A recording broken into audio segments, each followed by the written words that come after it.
Tanith had been inside the Alpha King's palace for less than 3 hours when he stopped breathing. She hadn't been watching him. That was the first lie she told herself afterward, and she would keep telling it for weeks, because the truth was worse. The truth was that she hadn't been able to stop watching him since the moment she had walked through the feasting hall doors and found him sitting at the high table like a man carved from war and shadow. He was enormous. That was the first thing she noticed. Broad through the shoulders in a way that made the oak chair beneath him look like children's furniture. Dark hair, sharp jaw, a face built for severity. The kind of man who did not need a crown to make everyone in the room afraid. The crown just made it worse. Tanith was not supposed to be here. She was a village healer from Thornhaven, a settlement so far from the capital that most maps forgot to include it. 6 weeks ago, black vein fever had swept through a company of the king's soldiers camped near her village. 37 men, burning with fever. The military physicians had already declared half of them dead when Tanith had marched into their camp with a satchel of moonwort poultices and a complete disregard for anyone who told her to leave. She had saved every single one of them. The reward had been one evening at the palace during the autumn summit. One night among the nobles, a meal at the king's table, and the honor of being formally acknowledged by the crown. It was supposed to be the greatest night of her life. Instead, she was seated at the far end of the feasting hall, wedged between a duchess who smelled violently of rosewater and a lord who kept leaning across her to shout at someone 3 seats down. Nobody had spoken to her directly. The food was extraordinary, and she could not taste any of it because her entire body was vibrating with the awareness that the Alpha King was 40 feet away and she was breathing the same air. She was staring at him again. She could not help it. Something about his stillness drew her eye, the way he sat perfectly upright while everyone around him talked and laughed and drank. He was not participating. He was enduring. That is when she noticed his hand. It was resting on the table beside his goblet. His fingers had gone white, not pale, white. The kind of bloodless, frost-stripped white that she had only ever seen on frostbite patients pulled from snowdrifts in the dead of winter. Tanith's breath caught. She watched the white creep up past his wrist, disappearing beneath his sleeve. His jaw tightened. A muscle jumped beneath his eye. Nobody around him seemed to notice. They were too busy laughing at something the Duke across from him had said. Then his head dropped forward. It was subtle at first, just a slight dip that might have been a nod of acknowledgement. But his eyes had closed, and the hand on the table had gone completely rigid, fingers curled inward like they were frozen solid. The Duke paused mid-sentence. The woman beside the king reached toward him and then pulled back sharply, cradling her own fingers. "He's cold," someone whispered, loud enough for Tanith to hear. "Don't touch him, get Dareth." Tanith was already moving. She did not make the decision. Her legs made it for her. A lifetime of healing instinct overrode every rational thought in her head, and suddenly she was crossing the feasting hall, pushing past a servant carrying a wine decanter, weaving between chairs with a focus that felt like tunnel vision. A guard stepped into her path. She went around him. Another guard reached for her arm. She ducked under it. She reached the king and pressed her palm flat against his chest. The cold hit her like a wall. It punched through her hand and up her arm and seized her lungs in a grip so fierce she gasped out loud. For one terrible second she could not breathe. Then something shifted. Heat flooded out of her palm, pouring into his chest like water into cracked earth. She felt his heart stutter beneath her fingers. Once, twice. Then it caught, and his chest expanded with a ragged, desperate breath. His eyes flew open. Gray. Pale gray. Sharp and startled, and locked directly onto hers. Tanith was standing over the Alpha King with her hand pressed against his chest. His heart was beating against her palm. 40 nobles were staring at her. 2 guards had drawn their swords, and she had absolutely no explanation for what she had just done. "I'm a healer," she said, her voice coming out 3 octaves higher than normal. "I'm the healer. The one who saved the soldiers. The fever soldiers. Please don't execute me. Nobody spoke. The king's gaze had not moved from her face. His hand came up slowly and closed around her wrist. Not to remove it. To hold it there. "Who are you?" he asked. His tone was low and rough, and scraped against something deep inside her ribs. Before she could answer, a tall man with close-cropped silver hair appeared at the king's shoulder. Dareth, the beta. Tanith recognized him from the formal welcome ceremony 3 hours ago, back when she had still been a normal person having a normal evening. "Sire," Dareth said calmly, "perhaps we should continue this conversation somewhere less public." The king released her wrist. The moment his fingers left her skin, Tanith watched the color drain from his hand again. He saw it too. His jaw clenched. "Don't let her leave," he said to Dareth, his gray eyes still fixed on Tanith. Dareth took her elbow with the gentle, immovable grip of a man who had escorted far more dangerous people to far less pleasant destinations. "Come with me, please," he said. Tanith's one promised evening at the palace was over. Or rather, it was supposed to be. Dareth led her to a small antechamber off the main corridor. Stone walls, a single candle, no windows.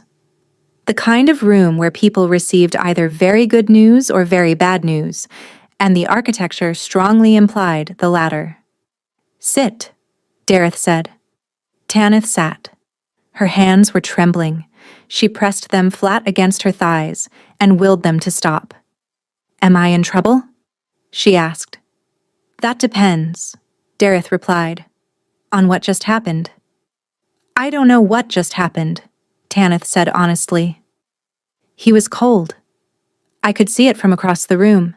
His hand went white, and then his head dropped, and nobody was doing anything, so I just—" She made a vague gesture. "Touched him."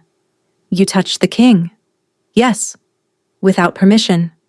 "He was dying," Tanith said, her voice climbing. "At least that is what it looked like. His heart was barely beating. Was he not dying?" Dareth studied her for a long moment. His expression gave away nothing. "Wait here," he said, and left. Tanith sat alone in the candlelit room and contemplated every choice that had led her to this moment. She could have stayed home. She could have politely declined the palace invitation. She could have remained in her seat like a sensible person instead of sprinting across a crowded feasting hall to put her hands on the most powerful man in the realm. But no, she muttered to herself. Tanith had to go and put her hands all over the king. She pressed her palms over her eyes and groaned. When the door opened again, it was not Dareth. It was a woman in healer's robes, her auburn hair threaded with silver, her gaze sharp and assessing. She carried herself with the particular confidence of someone who had spent decades telling powerful people things they did not want to hear. "I'm Marin," she said. "Chief healer. You're the girl from Thornhaven, the one who cured the black vein." Tanith managed, "and I didn't cure it. I treated it. There's a difference." Marin's mouth twitched. "I know the difference. That's why I'm interested in you." She pulled a chair close and sat down across from Tanith. "Tell me exactly what you felt when you touched the king." Tanith hesitated. "Cold," she said. "It was like pressing my hand against a block of ice. It went up my arm and into my chest, and I couldn't breathe for a second. And then," she paused, searching for the right words, "it reversed. Like the warmth just poured out of me and into him." "And how do you feel now?" Tanith blinked. She had not thought about it. She turned her attention inward and found, to her surprise, that she felt fine. Perfectly normal. Slightly warm even. "Fine," she said. Marin leaned back in her chair. Something complicated moved behind her eyes. "Wait here," she said, echoing Dareth's command, and left through the same door. Tanith was beginning to feel like a parcel that nobody wanted to sign for. Time passed. She could not tell how much. The candle burned lower. She picked at a loose thread on her borrowed dress and tried not to spiral. When the door opened a third time, it was Dareth again. "Come with me," he said. He led her through corridors she had not seen before. Upward, past the guest quarters, past the noble apartments, into a wing where the stone was older and the guards stood closer together. "Where are we going?" Tanith asked. "The king's study." Her stomach plummeted. "Is he going to yell at me?" Dareth glanced back at her. "The king doesn't yell. He goes quiet when he's angry. It's much worse." "That is not comforting," Tanith whispered. They reached a heavy oak door. Dareth opened it and gestured her inside. The study was large, warm, and lined with books and maps. A fire crackled in the hearth, and at the far end, behind a desk stacked with correspondence, sat King Varen. He was not looking at her. He was reading a letter, his pen moving in the margin with controlled, deliberate strokes. Tanith hovered near the door, acutely aware of how small she was in this room, in this palace, in this man's world. "Sit anywhere," Dareth murmured, guiding her to a chair near the bookshelves. "Don't speak unless he speaks to you." Tanith sat. She folded her hands in her lap. She tried to become invisible, which was difficult, given that the king's study was absolutely silent, and every breath she took sounded like a windstorm. 10 minutes passed. Then 20. The king read. He made notes. He opened another letter. He showed no sign of knowing she existed. Her eyelids grew heavy. The fire was warm. The chair was deep. She had been awake since before dawn, traveling to the capital, and the adrenaline from the feasting hall was draining out of her like water through a sieve. She was watching the king's pen move across the page when she noticed it falter. A slight hitch. His hand paused, then resumed. 30 seconds later, it happened again. His pen stopped entirely. He set it down carefully and pressed his fingers against the edge of the desk. Tanith sat up straighter, her drowsiness forgotten. The king's hand was turning white. "No," she breathed. It happened faster this time. The pallor raced up his forearm, his jaw locked, his eyes lost focus. The pen rolled off the desk and clattered against the stone floor. Dareth moved immediately, but Tanith was closer. She crossed the room in 3 strides, her borrowed shoes slipping on the stone, and seized the king's hand in both of hers. The frost crashed into her again, brutal and absolute. She clenched her teeth against it and held on. Heat surged through her palms, and she watched the color flood back into his fingers, his wrist, his forearm. His chest expanded, his eyes cleared. He looked down at her hands wrapped around his, and then up at her face. "It happened again," he said, his tone low. "It happened again," Tanith confirmed, trying to keep her own voice from shaking. The king's gaze shifted to Dareth, who stood motionless by the door. Something unspoken passed between them. "The girl stays," the king said. "Your Majesty," Tanith started, her heart slamming against her ribs. "I was only promised one evening." His gray eyes returned to hers. "That arrangement has changed." The certainty in those words told her this was not a request. "Changed?" Tanith repeated. "Changed how?" Dareth answered for the king. "You'll be staying at the palace. A room will be prepared for you adjacent to His Majesty's chambers." Tanith stared at him, then at the king, then back at Dareth. "I have patients in Thornhaven. I have a home. I have a cat." "The cat can be retrieved," Dareth said. "That is not the point," Tanith said, her voice pitching upward in a way she couldn't control. "You can't just keep me here. I'm not a prisoner." "No one said prisoner," Dareth corrected. "The locked wing and the armed guards suggest otherwise." King Varen stood. The movement was slow and deliberate, and when he reached his full height, Tanith remembered with sudden visceral clarity how large he was. He rounded the desk and stopped 3 feet from her, close enough that she had to tilt her head back to meet his eyes. "I'm asking," he said quietly. The word landed differently than she expected. There was no command in it, No royal authority. Just exhaustion so deep, it seemed to live in his bones. "How long has this been happening?" Tanith asked, searching his face. Up close, she could see what the distance and the crown had hidden: the hollowed cheeks, the bruised shadows under his eyes, the faint gray tinge to his skin that did not belong on a living man. "Long enough," the king replied. "That's not an answer. It's the only one you're getting tonight." They stared at each other. His jaw was set. Her chin was raised. Neither moved. "Fine," Tanith said, "but I want my cat." Something flickered across his face. Not quite amusement. Not quite surprise. Something in between that softened the severe lines of his mouth for exactly half a second before vanishing. "Done," he said. Dareth showed her to her room, a modest chamber connected to the king's quarters by a heavy oak door that she was instructed to leave unlocked at all times. "In case of an episode," Dareth explained. "And if I need privacy?" Tanith asked. "You knock." "What if he needs privacy?" "He'll bolt it from his side." "So he gets a bolt, and I get an open door?" Dareth paused. "Would you like me to take this up with the king?" Tanith imagined that conversation and decided she would not. No.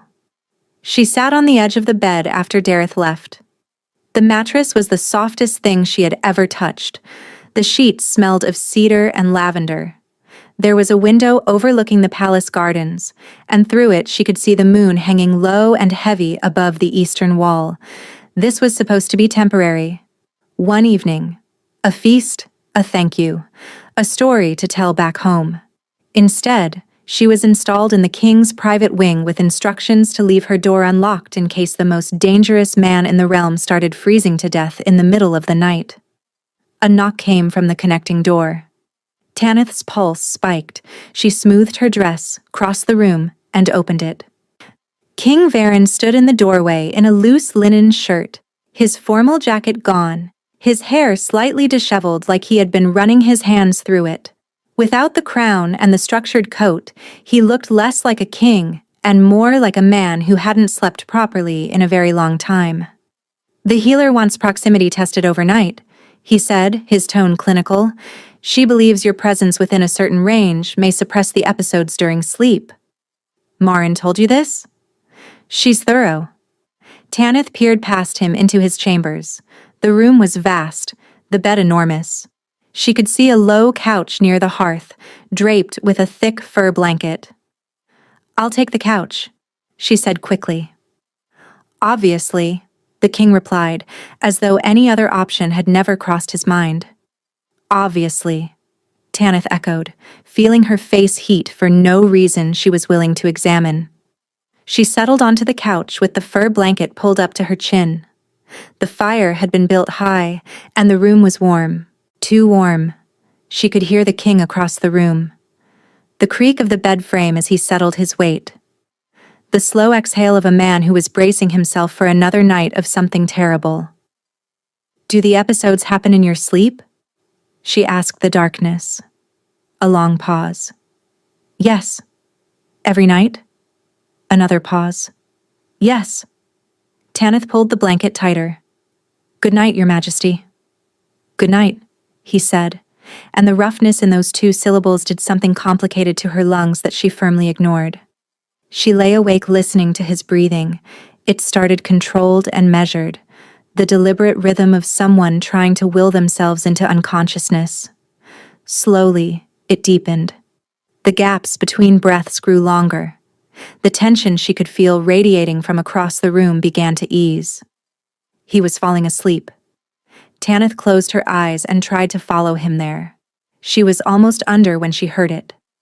A sharp intake of breath. A sound like grinding teeth. Then silence. The wrong kind. The kind that meant his breathing had stopped entirely. She threw the blanket off and crossed the room in the dark, navigating by memory and instinct. Her shin caught the edge of a table. She swallowed the yelp. Her hands found the bed, found him, found his arm. Ice. His skin was ice. She grabbed his hand and held on. The frost flooded through her, savage and absolute, And this time, something came with it. A flash of light behind her eyes. Snow. A battlefield drenched in white. The sound of screaming so distant it might have been wind. A woman's voice, broken and ragged, cursing him in a language she did not understand. Then warmth. Heat pouring out of her and into him, dragging him back from wherever the frost had taken him. His fingers closed around hers, tight, desperate. His chest heaved with a shuddering breath. Tanith knelt beside his bed in the dark, her hand locked in the king's grip, her heart hammering, and tasted iron on her tongue. She had seen something she should not have. And she had the terrible feeling that whatever was killing the Alpha King was not a sickness at all. The routine settled over them like snowfall, slow and quiet and impossible to stop once it started. During the days, their lives did not touch. Tanith spent her mornings in the palace infirmary, where Marin had put her to work almost immediately. "If you're going to live here, you're going to be useful," the chief healer had said, and Tanith had been too relieved to argue. Useful was something she knew how to be. She treated guardsmen with sparring bruises and kitchen staff with burns, and a steady parade of minor nobility who seemed to develop mysterious ailments whenever they wanted attention. She organized Marin's herb stores, which were extensive but chaotically arranged, and she bit her tongue when she found the feverfew mixed in with the foxglove, because that was the kind of mistake that killed people. The king, meanwhile, ruled. She saw him sometimes through windows, crossing the courtyard flanked by advisors, or heard his voice echoing down a distant corridor, low and commanding. He existed in a different world during daylight hours, a world of maps and treaties and the crushing weight of a kingdom, and she existed in hers, and they did not overlap. But at night, everything changed. She would arrive at his chambers after the palace had gone quiet. The fire was always built high before she got there, though he never acknowledged doing it. A second fur blanket appeared on the couch one evening, thicker than the first. Then a proper pillow. Not the flat, sad thing she had been using, but one that actually supported her neck. She said nothing about any of it. Then a book appeared on the small table beside the couch. A treatise on alpine medicinal flora that she had mentioned wanting to read 3 nights ago in passing, while rambling about the differences between highland and lowland chamomile. "Thank you for the book," she said that evening as she settled onto the couch. The king did not look up from the letter he was reading. "What book?" "The one you definitely did not leave for me." A pause. "Go to sleep, Tanith." She smiled into the dark. The talking had started by accident. The first few nights the silence had been unbearable. She could hear every creak of the old palace, every gust of wind against the windows, and worst of all, she could hear him, the restless, shifting, the controlled breathing that never quite relaxed, the occasional sharp inhale that made her bolt upright, certain an episode was coming. So she had started talking. Not about anything important, just small things. Stories from Thornhaven. The merchant who had tried to sell her genuine phoenix feather tonic that turned out to be dyed turkey quills dissolved in cheap wine. The time a farmer had brought his goat to her because it was coughing, and she had spent 20 minutes examining the animal before realizing the farmer was the one who was sick, and he had simply brought the goat for moral support. She did not know when he stopped shifting and started listening, but she knew he was listening because one morning, as she was heading for the connecting door, he said, without looking up from tying his boots, "The goat. Did it at least enjoy the examination?" Tanith had stared at him, startled and oddly moved. "She seemed to," Tanith managed, "more than most of my human patients, honestly." He made a sound that might have been a laugh if it had committed more fully to the effort. Tanith carried it with her for the rest of the day like a stolen treasure. 3 weeks in, Marin called her into the back room of the infirmary. "The episodes are decreasing in frequency," Marin said, spreading a chart across the workbench. "But they haven't stopped entirely. He still has at least 1 per night, usually in the deepest hours." "I know," Tanith said. I can feel when they start. The room gets colder. Marin studied her. You feel the temperature change from across the room? It wakes me up. Every time. Something passed behind Marin's eyes that Tanith couldn't read. The episodes correlate with distance, Marin continued carefully. The data suggests that closer physical proximity during sleep would reduce their frequency further, possibly eliminate them entirely. Tanith processed this. You want me to sleep closer to him? In the bed, Marin said. With him. Tanith's face went hot. Absolutely not. This is medical. This is insane. He is dying, Tanith. The words hit like ice water. Because she knew. She knew it every time she held his hand and felt the frost in his veins. She knew it every morning when she saw the gray tinge beneath his skin that was a shade darker than the day before. Fine, she whispered. That evening, she stood in the king's chambers staring at the bed like it was a sentencing. Marin spoke to you, Varen said. It was not a question. She did. He was sitting on the edge of the bed, his hands braced on his knees. He looked almost as uncomfortable as she felt, which was both reassuring and completely unhelpful. You don't have to, he said. I know. If you'd rather not. I said I know. She took a breath. Move over. He did, shifting to the far side of the bed with a precision that suggested he had calculated the maximum possible distance between two people sharing a mattress. Tanith lay down on the very edge, her body rigid, her arms pressed flat against her sides. The bed was enormous. And yet, somehow there wasn't enough room because his presence filled every corner of it the way his presence filled every room. She could feel the warmth of him from 2 feet away, which struck her as deeply ironic for a man whose blood ran cold. You are very tense, he observed.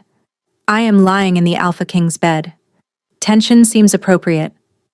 A pause. Fair. Silence settled. The fire crackled. She could hear him breathing, steady and deliberate, and she could feel the exact moment it began to change, deepening, slowing, the rigid control loosening one thread at a time. He was falling asleep. Tanith reached across the dark and found his hand. His fingers flinched at the contact, then curled around hers. His palm was cool, not cold, not frozen, just cool, like river water in late spring. She squeezed gently. He squeezed back. His breathing deepened further, and within minutes, the tension drained from his body entirely. He slept through the night. No episodes, no ice, no grinding teeth or stopped breathing or desperate gasps in the dark. Just deep, steady, peaceful sleep from dusk until the first pale light of morning crept through the curtains. Tanith lay beside him, his hand in hers. Sometime before dawn, his fingers tightened around hers and he murmured a single word into the dark. Her name. She woke to warmth. Not the gentle warmth of morning sunlight or the residual heat of a banked fire. This was enveloping, total, pressed against every inch of her. Tanith's eyes opened slowly and her brain needed several seconds to process the information her body was providing. She was on her side. The king was behind her, curved around her like a shield. His arm was draped across her waist, heavy and possessive. His chest was warm against her back, and she could feel his heartbeat, slow and strong and steady, against her shoulder blade. His face was buried in her hair, and each exhale sent warmth cascading down the back of her neck. At some point during the night, he had pulled her in, and at some point during the night, she had let him. Tanith held absolutely still and tried to think rationally. This was meaningless. He was asleep. His body had sought warmth in the dark the way any cold thing gravitates toward heat.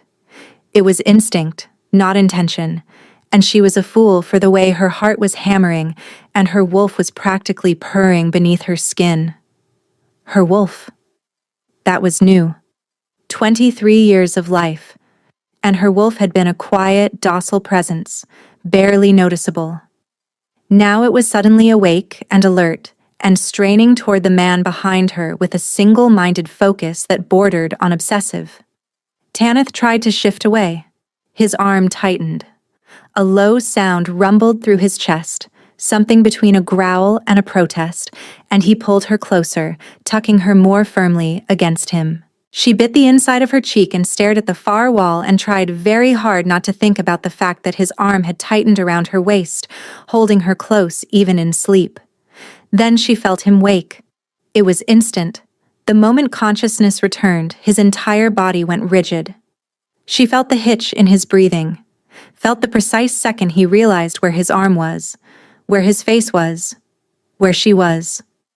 For 3 heartbeats, nothing happened. Then he did something she did not expect. Instead of pulling away, he drew a slow, deliberate breath through her hair. She heard the soft catch in his throat, felt his arm tighten around her, not pulling her closer, just holding, like he was memorizing the feeling. Then he was gone. He withdrew so abruptly the mattress lurched. She heard his feet hit the floor, heard him cross the room, heard the dressing room door close with careful, controlled precision. Tanith lay in the tangled sheets and pressed her hands over her burning face. The bond symptoms began that day. She did not recognize them at first. She attributed the headache to poor sleep. The chill that settled into her fingers during her morning shift in the infirmary was just the cold stone of the palace, she told herself. The constant pull she felt toward the east wing where his study was coincidence. But by the 3rd day, she couldn't ignore it. Her hands were cold all the time now, not frost white, not like his episodes. Just a persistent chill that lived in her fingers and climbed to her wrists. She wore gloves during her shifts and told Marin she had poor circulation. Marin had given her a look that said she was not fooled, but would wait. The nights grew harder. They held hands across the divide of the mattress, maintaining the careful distance they had silently agreed upon, and he slept deeply beside her, and she lay awake and ached. Her wolf ached. That was the worst part. It pressed against her ribs with a longing that had no language, no logic, just need. On the 5th night, he had a nightmare. Tanith felt it before she heard it. A drop in temperature so sudden it woke her instantly. She rolled toward him and found his hand in the dark. The frost crashed through her, worse than before, and this time the visions were not a flash. She was there, a village in winter, smoke rising from burning rooftops, snow darkened with the toll of battle, soldiers in the king's colors moving through the streets, and the screaming was not distant this time, it was everywhere. She could smell the char and the iron. She could feel the heat of the fires against her face while the curse froze her from the inside. A child ran past her, barefoot in the snow, clutching something to her chest. Tanith reached for her, but her hand passed through the girl like smoke. Then it was over. She gasped back into the dark bedroom, her lungs burning, her fingers locked around the king's hand. Something was wrong. She looked down at their joined hands and her stomach dropped. Frost. Delicate white crystals spreading across her knuckles, tracing the lines of her veins beneath the skin. She stared at it, transfixed, watching the frost creep toward her wrist.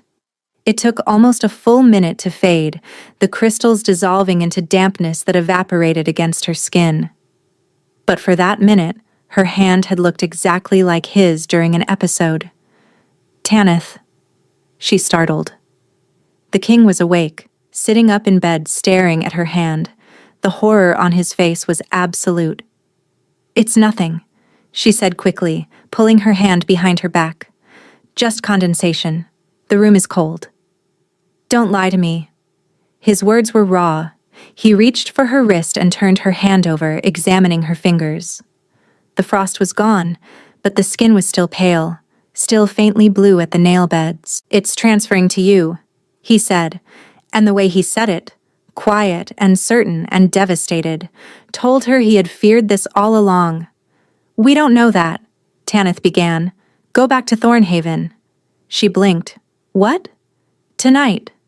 He released her hand like it burned him.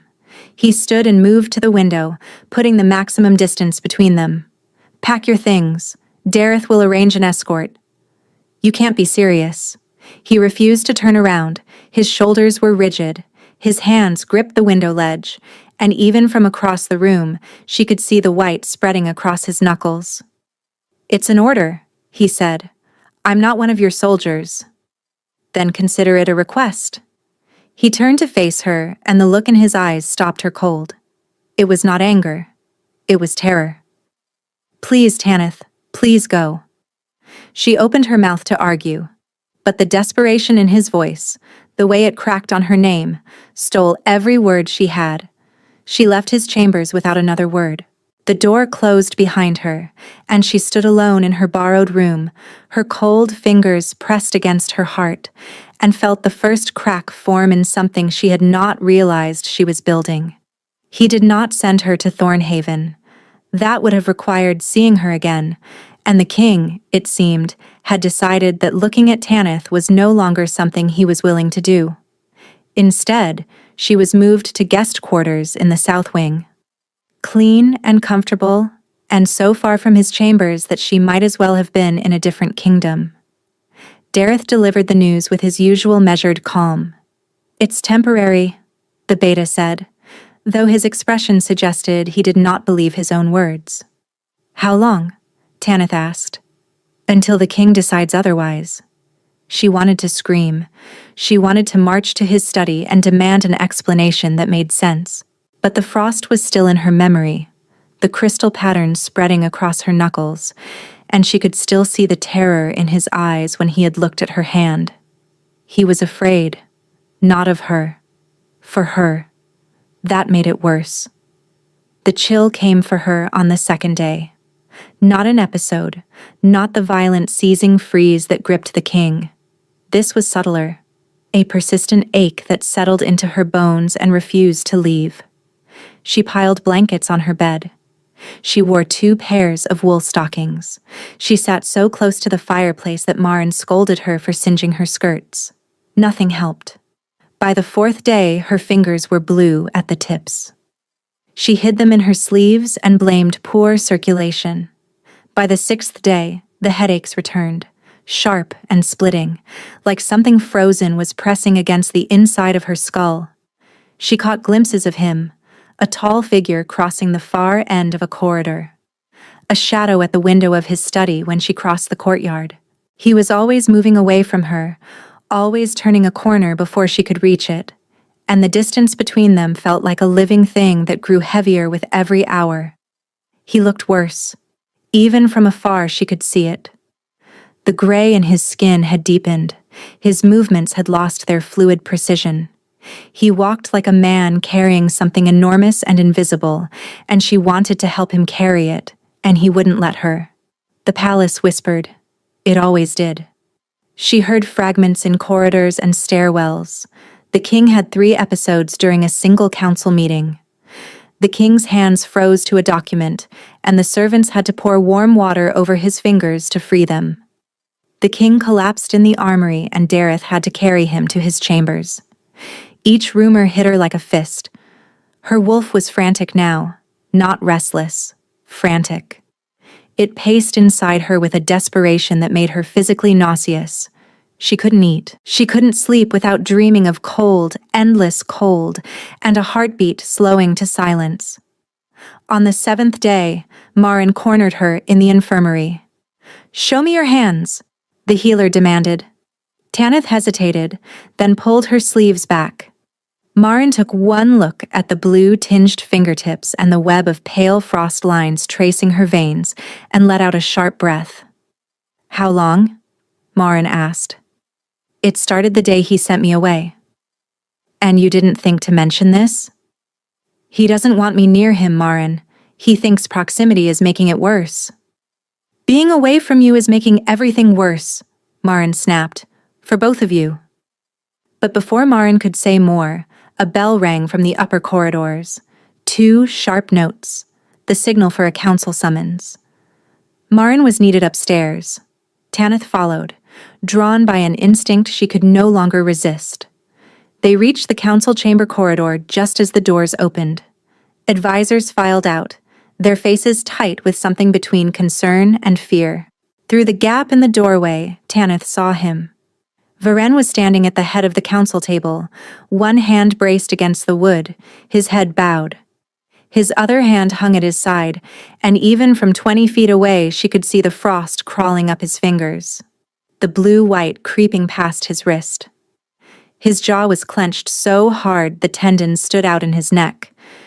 He was fighting it, alone, refusing to go down in front of his people. Tanith's vision swam, the ice inside her surged, rising from her belly to her throat. Her knees buckled. She reached for the wall and missed. The stone floor rushed toward her, and the last thing she saw before the world went white was Varen's face turning toward her, his expression shattering. She heard her name, not her title, not the healer, not the girl. Her name, ripped from his throat with a sound that was more wolf than man, then arms around her, lifting her. Frost-cold arms, but holding her like she was the only warm thing left in the world. She felt herself pressed against his chest, felt his heart slamming beneath her ear, felt the shuddering breath he drew as he carried her down the corridor, and she heard the growl he directed at anyone who stepped too close. She drifted, warm and cold in equal measure, safe and terrified in the same breath. When she opened her eyes, she was in the infirmary. Marin stood at the foot of the bed, arms crossed, expression grim. And Varen sat beside her, his head in his hands, frost still clinging to his sleeves where he had held her. "You should not have touched her," Marin said to the king, her words quiet but edged. "She was falling," he replied without looking up. His voice was wrecked. "She is falling because you sent her away." Marin moved closer.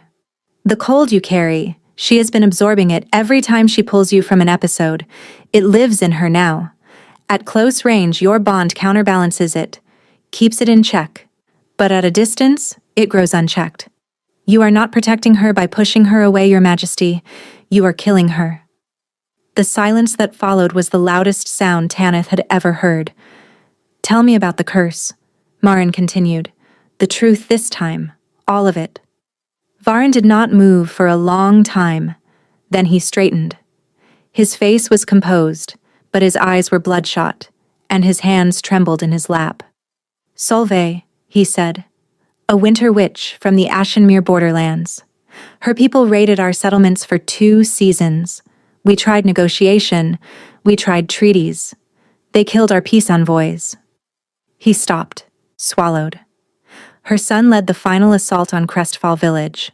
43 civilians died, women, children.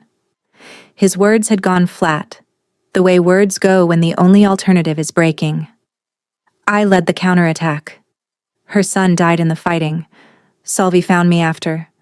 Already dying from a wound no healing could close. She grabbed my wrist and cursed me with her last breath." He paused. "Every heartbeat colder than the last," she said. "Until there is nothing warm left in you. Until you know what it is to watch your own blood freeze." Tanith reached for his hand. He pulled away. "The curse should be weakening by now," Marin said, frowning. "Deathbed curses from lesser witches don't sustain for over a year without fuel. Something is feeding it." "Does it matter?" Varen asked, his tone empty. "Even if we break it, I've already poisoned her." "You haven't poisoned me," Tanith whispered. He finally looked at her. The anguish in his gray eyes was so raw it made her lungs ache. "Your hands are blue, Tanith," he said softly. "Your hands are blue because of me." He stood and walked out without another word. Marin waited until his footsteps faded before turning to Tanith. "The bond between you is forming whether he accepts it or not," Marin said. "The cold you carry will keep growing as long as the curse lives. If the bond completes before the curse breaks, it will kill you both." Tanith stared at her. "And if I stay away from him?" Marin's expression was the gentlest and most terrible thing she had ever seen. "Then you die faster," the healer said. "And he dies alone." Tanith did not sleep that night. She lay in the guest quarters with the blankets pulled to her chin and the chill crawling through her veins and made a decision. She was done waiting for permission. She had spent her entire life waiting for permission. Permission to exist, to take up space, to matter. She had been left on the steps of a healer's cottage when she was 3 days old. No name pinned to her blanket. No letter. No explanation. Just a baby in the cold and the unspoken message that she was not worth staying for. And so she had made herself useful. Useful to the village. Useful to her patients. Useful to everyone because useful was the only thing that justified her presence. She had been useful to the king, too, a convenient solution to his convenient problem. And the moment she became inconvenient, the moment helping him came with a cost, he had sent her away. She understood why. She understood that he was trying to protect her, that the terror in his eyes had been real and the guilt in his voice genuine. But understanding did not change the fact that she was lying in a cold bed, slowly freezing from the inside, while the man she loved was dying alone on the other side of the palace. Loved. The word settled over her like a held breath. She did not try to take it back. Tanith threw the covers off, put on her boots, and walked out of her room. No escort, no summons, no permission. The corridors were dark and empty. Her footsteps echoed off the stone. 2 guards at the base of the king's stairwell moved to block her path. "The king has ordered that no one disturb him," the taller one said. "I'm not no one," Tanith replied. "I'm his healer. Miss, we have strict instructions. And I have frostbite in my fingers because your king is too stubborn to let me do my job." She held up her hands. The blue at her fingertips was visible even in the dim torchlight. "Do you want to explain to Dareth why you let me lose my hands? Because I promise you, Marin will have your posts by morning." The guards exchanged a look. The taller one stepped aside. Tanith climbed the stairs with her heart in her throat. His door was unlocked. That surprised her.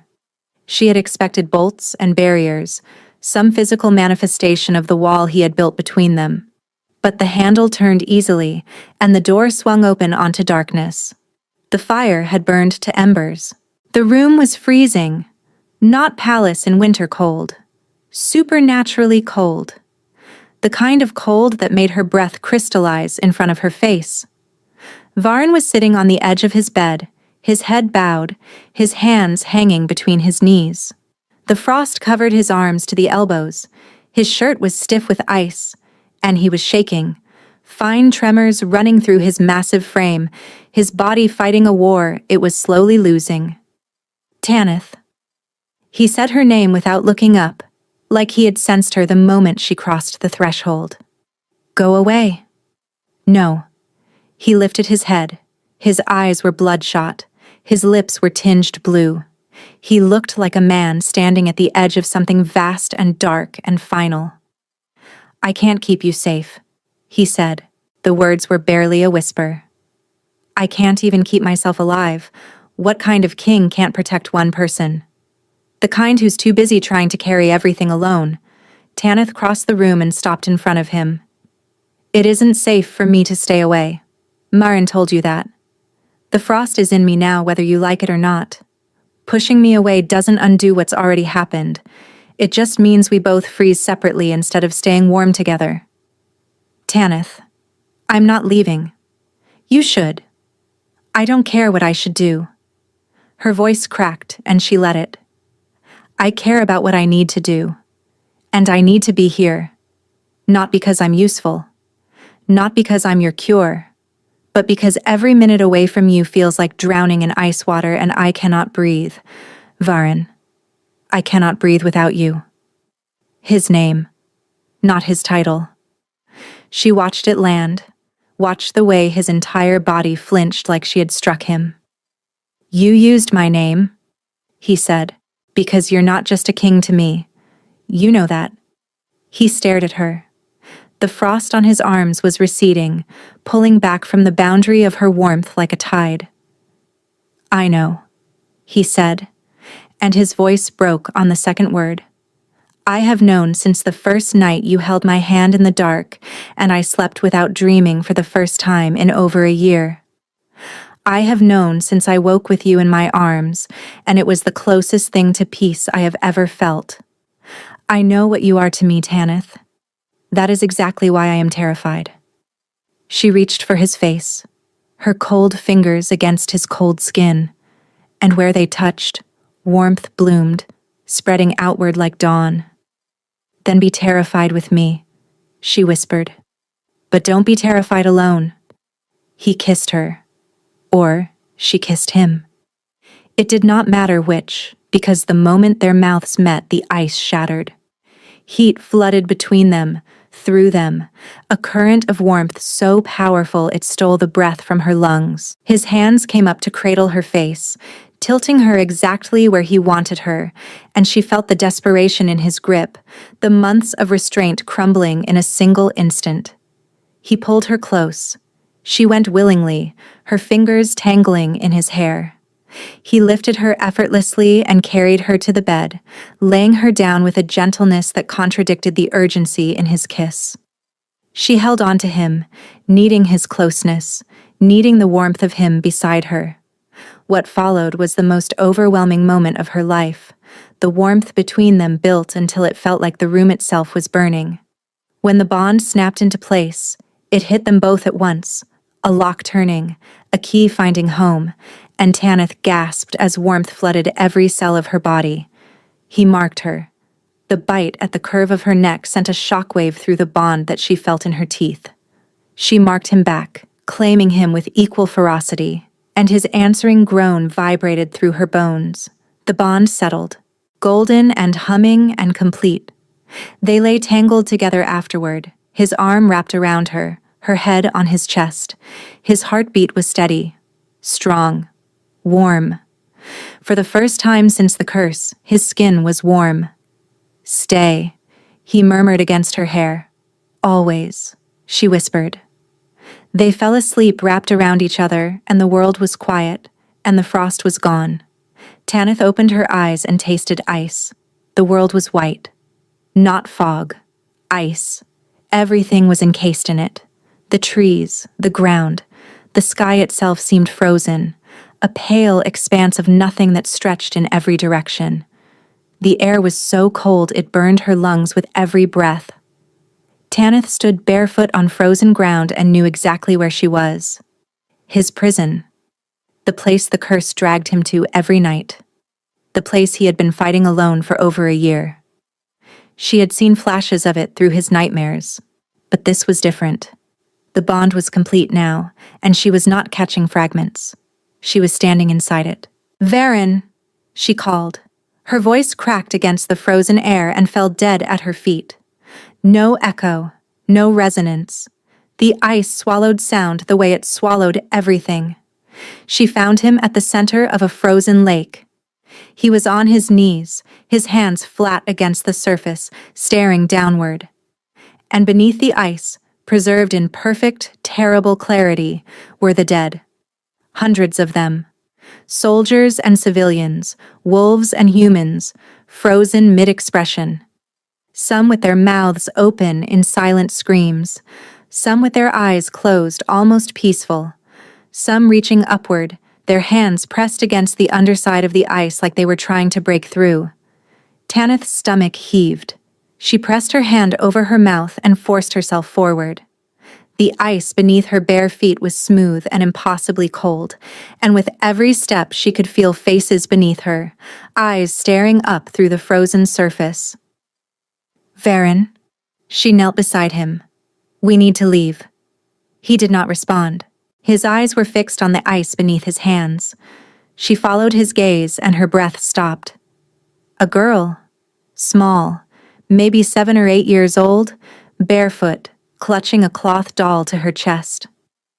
Her face was frozen in an expression of bewildered trust, as though she had been running toward safety and the world had simply stopped. Tanith recognized her, the child from the vision in his nightmare, the one she had reached for and could not touch. "Nessa," Varen whispered, and the name came out shattered. The bond flared and Tanith saw everything. The counterattack on Crestfall. The chaos. Soldiers pushing through the burning village to reach the enemy position. Varin shouting orders to protect the civilians, to get them behind the lines. And this girl, this small barefoot girl, running toward his soldiers because she thought they were rescue. The arrow was not meant for her. It was not meant for anyone. It was a stray, a piece of chaos, a splinter of violence with no name and no target. But it found her anyway, and Varin reached her too late, held her as she went still, carried her back through the ruined village in silence. She ran to me, Varin said, his voice hollow. She thought I would save her. You tried, Tanith said, tears streaming down her face. Trying wasn't enough. The frozen figures began to shift. Not moving, not thawing, but somehow present. Their eyes found him through the ice. Their mouths formed words she could almost hear. And though no sound came, she felt the weight of them pressing down on his shoulders like stones. This is what the curse does, Tanith said, understanding crashing over her. It freezes them here so you can never look away. It makes you carry every single one of them forever. They deserve to be carried, Varen said. They deserve to be released. She grabbed his arm. You think you deserve this. You think the frost is payment for what happened. That is why the curse keeps growing, Varen. Not because the witch was powerful. Because you keep feeding it. Every night you come here and you agree with it. He shook his head. You don't understand. I do understand. Her voice broke, but she kept going. I was left on the steps of a healer's cottage when I was 3 days old. No name, no letter, nothing. Just a baby in a basket and nobody who wanted her. His eyes finally left the ice and found hers. I spent my entire life believing I deserved it, Tanith continued, the words pouring out of her raw and unfiltered. That if I had been better somehow, different somehow, someone would have stayed. So I made myself useful, because useful was the only thing that gave me the right to exist. Every patient I healed, every life I saved, I was trying to earn a place in a world that threw me away before I could open my eyes. She was sobbing now, ugly and real, and the tears froze on her cheeks almost instantly. But it was a lie, Varen. I was 3 days old. There was nothing I could have done differently. And you were a king fighting a war you did not start to protect people who had no one else. Nessa's death was not your failure. It was the cruelty of war falling on the one person who least deserved it. And you have been punishing yourself for something that was never yours to carry alone.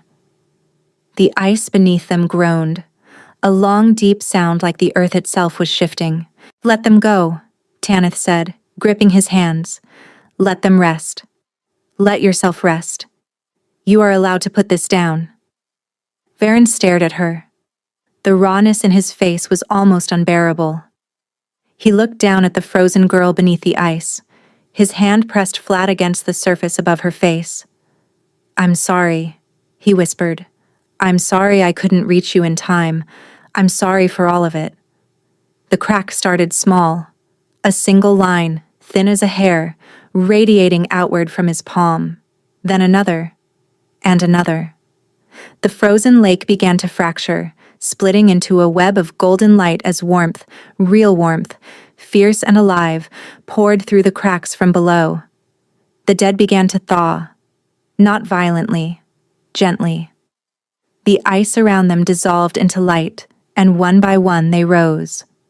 Not as ghosts, not as accusations, as warmth. Points of golden light that drifted upward into the white sky like embers from a dying fire. Nessa was last. The ice around her melted slowly, carefully, and for just a moment, the little girl's frozen expression softened into something peaceful. Her eyes closed. She released the doll, and she became light. The frozen world shattered. Tanith gasped awake in the king's bed, her heart pounding, warmth flooding every inch of her body. Beside her, Varen was awake, his eyes wide and wet and filled with something she had never seen in them before. Hope. He reached for her face, his thumb brushing away the tears that were still falling, and when he spoke, his voice was steady for the first time in over a year. "It's warm," he said, pressing her hand flat against his chest. "Tanith, feel. It's warm." His heart beat beneath her palm. Strong, steady, warm. Tanith laughed through her tears and pulled him close and held on. The curse did not shatter cleanly. Nothing that deep ever does. Varen still woke cold some mornings, the frost lingering at his fingertips like a habit his body could not quite unlearn. He still flinched at sudden sounds. Still carried the names of the dead somewhere behind his ribs where the ice had lived the longest. But Tanith was there, every morning. And the chill retreated a little further each time. Healing came slowly. He learned to talk about the war, not all at once, not easily, but in pieces. Sitting beside the fire with her legs across his lap, his thumb tracing absent circles on her ankle. "You're allowed to remember them," she told him one night. "You're allowed to grieve, but you're also allowed to be warm." The cord adjusted with considerable whispering. A foundling village healer as the Alpha King's mate was not what the nobility had envisioned. The whispers followed Tanith through every corridor and formal dinner where she used the wrong fork and did not care. "They'll come around," Varen murmured against her temple on their wedding night, holding her close. "And if they don't, they can bring their complaints to their king, who would sooner abdicate than hear a word spoken against his mate." Her cat arrived from Thornhaven the following week. It promptly claimed the king's favorite chair and refused to move. Varen pretended to be irritated. The cat was not fooled.